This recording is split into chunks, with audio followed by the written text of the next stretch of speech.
My secret potion will penetrate every cell in your body, keeping you eternally beautiful. Death cannot destroy you. I have preserved your beauty for the ages. I thought you said she was dead. Welcome to Cold Hands Hosts with Monica Torres.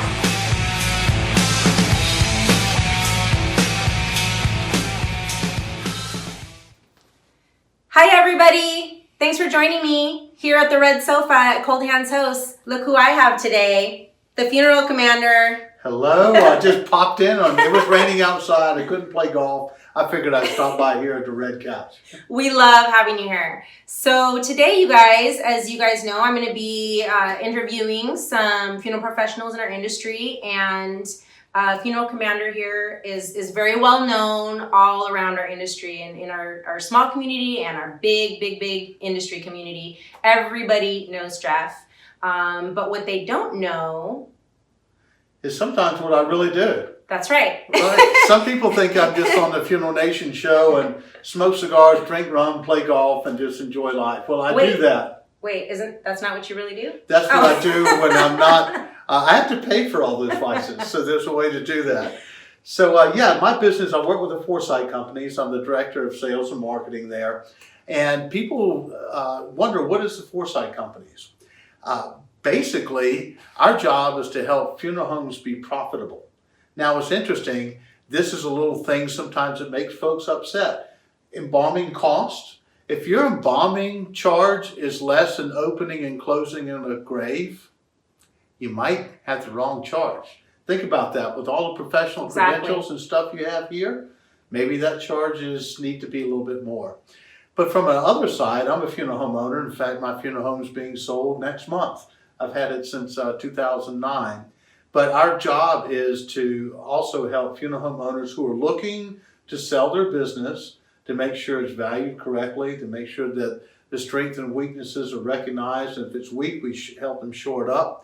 Then we put it on the market to sell and transition through it. Somewhat like a house, but a lot more complicated. Yeah, a lot more complicated. And I guess the question that I really had for you, I didn't know, as many of you guys, that Jeff is a funeral home owner himself. So he actually knows the intricacies of owning and running a funeral home. And there comes a point when every funeral home owner decides that maybe it's time to pass the torch or to sell.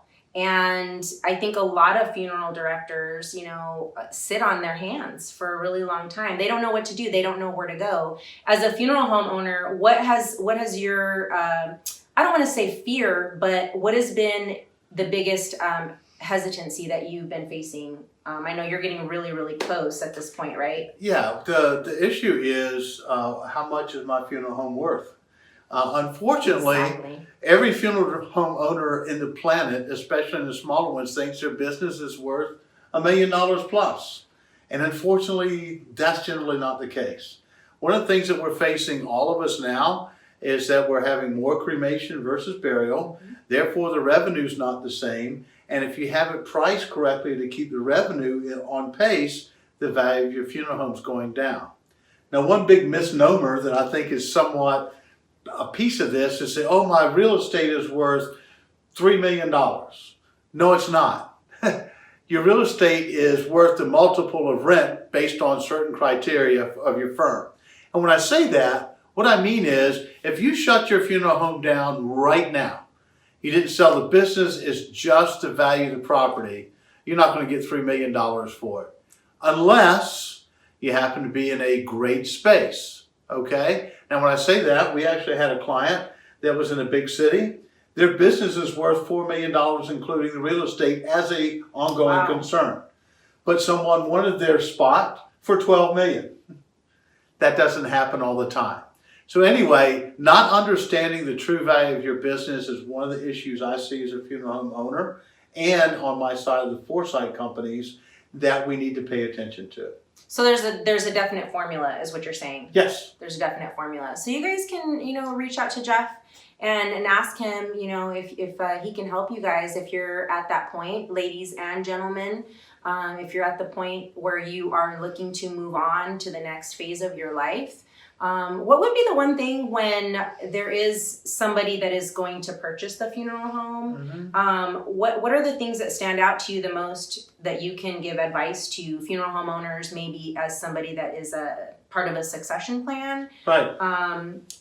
Like you did say, embalming is slowly kind of going down and cremation is going up. Is there a plan for these young people that are... Yeah, I think it's the best time to be in business. We've got a person that we're representing that's getting ready to purchase a large firm. Amy Rigtrup up in Massachusetts is a young woman and some partners that bought a funeral home that's doing fantastic. If you're a funeral director wanting to buy a funeral home, we need to talk. We have the capabilities of getting the financing, making sure you choose the right firm, that you don't pay too much, and that the funeral home that you're looking at will cash flow and pay for the business. You don't have to out of pocket. Some of the other issues is with the financing, how much money do you have to have down, all those sort of intricacies. That's a big word for a Southern guy right here. But all those sort of things really count, and that's what we're experts in. And so we've helped thousands of funeral homes not only sell their business, but do the succession plan to a key person or a family member, or on the other side where a funeral director wants to buy and own. In fact, I have a few little funeral homes now that are available. You just have to want to live in a cold area. Okay. So we're going to kind of move on to the meat and potatoes of this interview, which is really about what your favorite cigars is. That's what I really want to know. I know that's what my viewers want to watch. Yeah. Well, it's funny because you and I enjoy cigars. We've had a couple of events have been there. We live in Phoenix, about maybe 5 miles apart max. That's right. Yep. Yeah, so neighbors. we get to hang out. We are neighbors. So I enjoy any type of Maduro. This is 6-inch by 60 ring gauge. Okay. And then the type of cut that you like? Oh, I like a V-cut. V-cut. Has to be a V-cut, I'm a V-cut guy, you know. I won't expound on that, but I really like it because it tastes better that you don't get the wrapper cut off and it lasts longer. But how about yourself? What's your favorite?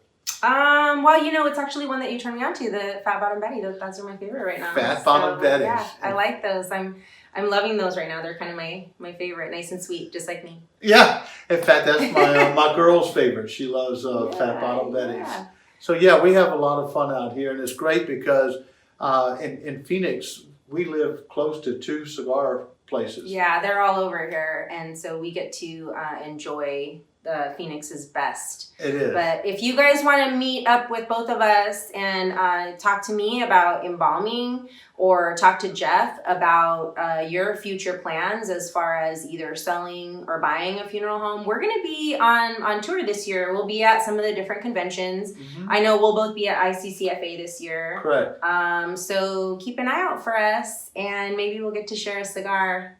Yep. You can find me at theforesightcompanies.com. Bye. Later.